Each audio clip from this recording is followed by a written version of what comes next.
Welcome back to my YouTube channel go healthy get fit. मैं doctor Sheikh Anwar, naturopathic consultant since last 3 to 4 years. इस video में हम जानने वाले हैं कि पीसीओडी और पीसीओएस क्या होता है। अक्सर छोटी छोटी लड़कियाँ अपने सोनोग्राफी की रिपोर्ट्स लेके आते हैं और सोनोग्राफी में अक्सर ऐसा लिखा जाता है कि ovaries are showing polycystic appearance. तो तब से लेके कोई लड़कियां परेशान हो जाती है कि छोटी छोटी बच्चियां, लेकिन परेशानी क्या, तो हमें पीसीओडी है। तो उन बच्चियों को मैं पहला प्रश्न पूछता हूँ कि आपको तकलीफ क्या है, ये सोनोग्राफी आपने क्यों करवाई। तो बहुत बार ऐसा होता मिलता है कि मुझे पेट में दर्द था, पीछे में थोड़ी जलन थी, तो सोनोग्राफी करवा ली, लेकिन वो सोनोग्राफी पता चला कि हमें पीसीओडी है। तो मेरे कहने का मतलब ये रहता है कि सोनोग्राफी में पीसीओडी का पैटर्न देखना, ओवरीज पॉलिसिस्टिक दिखाई देना, मीन्स कि आपको पॉलिसिस्टिक ओवरीज सिंड्रोम नहीं है। जब ऐसे सोनोग्राफी के साथ आपके पीरियड्स और अनियमित हो, आपका वजन हद से ज़्यादा हो, आपके चेहरे पे अनचाहे बाल हो, चेस्ट पे कुछ बाल हो, आपके चेहरे पे बहुत सारी मुहासे हो, तो हम पीसीओडी के बारे में सोच सकते हैं।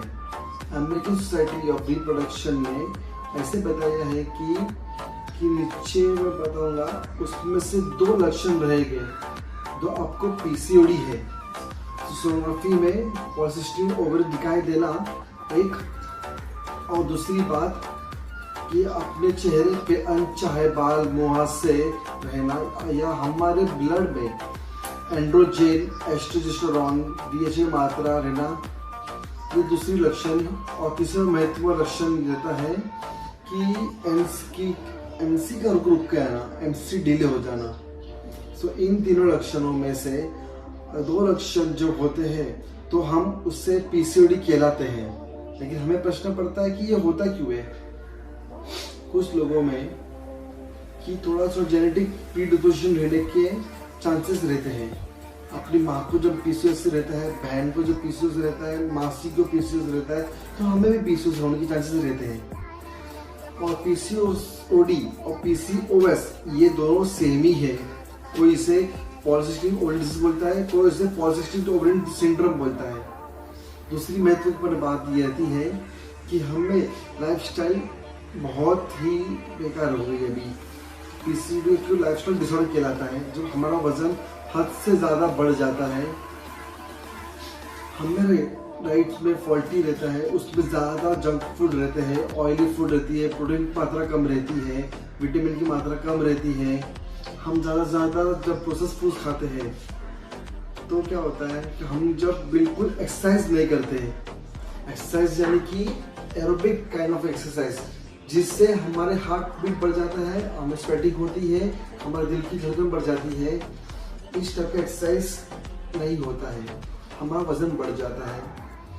और हमें पीसीओडी के लिए केमिकल चेंजेस हमारे शरीर में होते हैं, हमारे ब्लड में होना शुरू हो जाते हैं, और उसका नतीजा हमारे फेस पे, स्किन पे दिखाई देना शुरू हो जाता है। हमारे मंथली जो महामारी पीरियड्स पे होना दिखाई दे जाता है।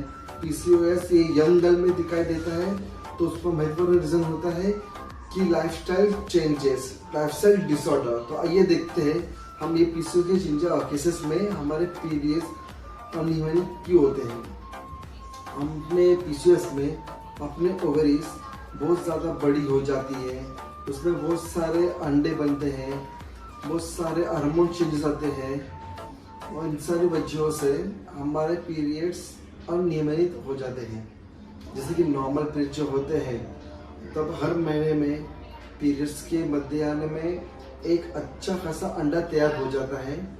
वो 20-22 मिलीमीटर होने के बाद ओवुलेट हो जाता है, एक बाहर रिलीज हो जाता है, और वो एग रिलीज होने के बाद 14 डे पीरियड शुरू हो जाता है। लेकिन पीसीओएस में केसेस में हमारे ओवरीज बड़ी हो जाती है, ओवरीज में बहुत सारे अंडे रहते हैं, और ये सारे अंडे बड़े होने की कोशिश करना शुरू हो जाते हैं। लेकिन जो एक अंडा जो बड़ा हो जाना चाहिए, ओवुलेट हो जाना चाहिए, ऐसा होता नहीं है और इसीलिए ओवुलेशन भी नहीं होता और पीरियड्स भी शुरू नहीं होते। आइए हम देखते हैं इसके हम जांच कैसे करें, इन्वेस्टिगेशन कौन सा करते हैं।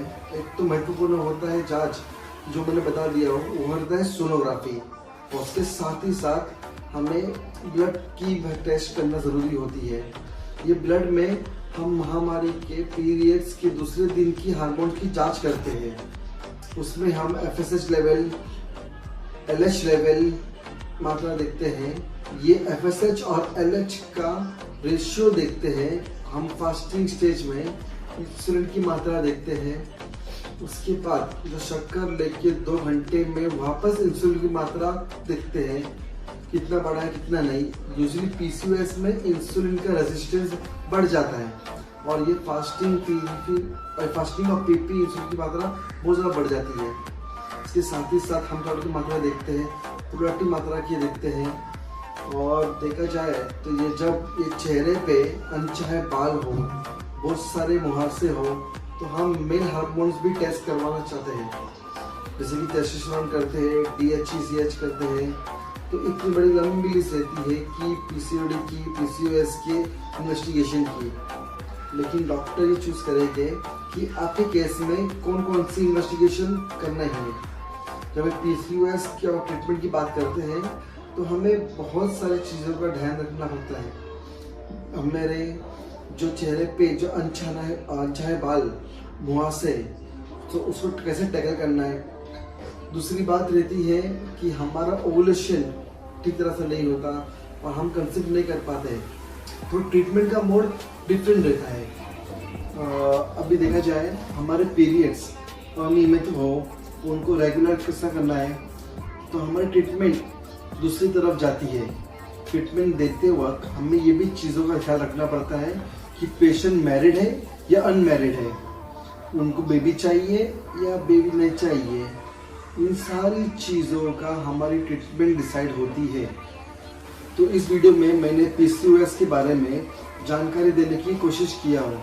तो आने वाले वीडियोस में हम PCOS के बारे में और विस्तृत तरीके से जानकारी देने की कोशिश करने वाले हैं, जिसमें बच्चा कंसीव नहीं होता है, उनमें और कौन कौन सी इन्वेस्टिगेशन करनी चाहिए, क्या ट्रीटमेंट होगा, क्या ट्रीटमेंट ऑप्शन अवेलेबल है, जिसके पीरियड्स अनियमित है, उनके लिए कौन सी इन्वेस्टिगेशन करना ज़रूरी है, उनके लिए क्या ट्रीटमेंट रहने वाली है, और साथ ही साथ PCOD की लॉन्ग टर्म साइड इफेक्ट क्या रहने वाले हैं। और जब भी PCOD की पेशेंट जब कंसीव हो जाएंगे तो प्रेगनेंसी में क्या कॉम्प्लिकेशन होने वाली है। तो आप आने वाली PCOD सीरीज देखते रहना ज़रूर। और इस विषय में आपको कुछ शंका रह गई तो हमें ज़रूर कमेंट्स बॉक्स में बताइएगा। ठीक है, चलिए धन्यवाद। मैं चैनल को सब्सक्राइब, लाइक एंड शेयर करना भूलेगा नहीं। चलिए।